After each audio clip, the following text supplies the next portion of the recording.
Yes, the best balitang isang lalaki patay matapos barilin dahil napagkamalang unggoy.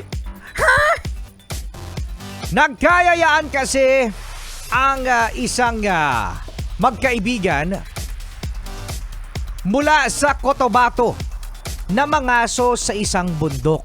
Yung mangaso, bes, yung mag-hunt.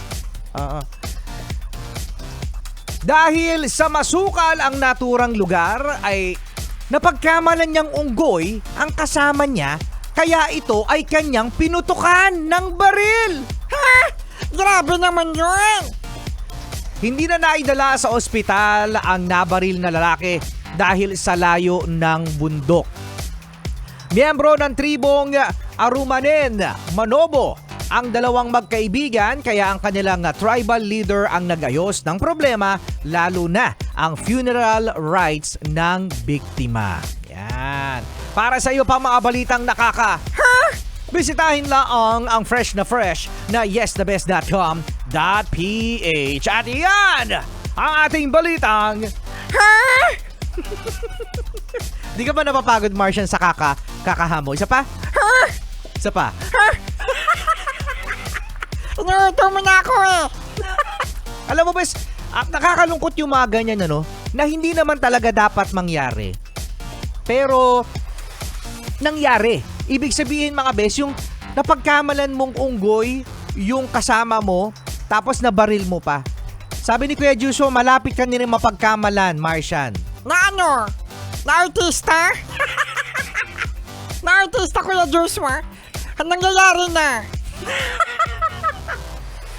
Kaya mag-ingat ka, Martian, ha? Oo, mag-iingat talaga ako. Kailangan ko ng mga personal security. Tsura mo. Kailangan mo ng personal security. Kaya sa mga best natin dyan, mahirap talaga, no? Kapag meron kang hawak na baril, meron kang hawak na lethal weapon. Kasi papalagay natin, mga best, na maaring sinampal niya lang yan. Napagkamalang unggoy, sinampal. Di ba? Buhay pa yun. Hoy, hindi rin. Bakit? Meron dyan sinasampal na mamatay din. Ay, oo nga. Wag na lang sampal. Wag nyo na lang saktan. Wag nyo na lang saktan, mga best. Wag nyo na lang saktan, no? Ano na lang, Martian, ang gagawin? Ano na lang? Kalabit, sabi ni Kuya Joshua. Kalabit na lang. Kalabit, no? Bukod sa kalabit, meron pa bang pwedeng gawin? Sabihan mo siya Ng ano? ng mga masasamang words. Sabihan na masasamang words.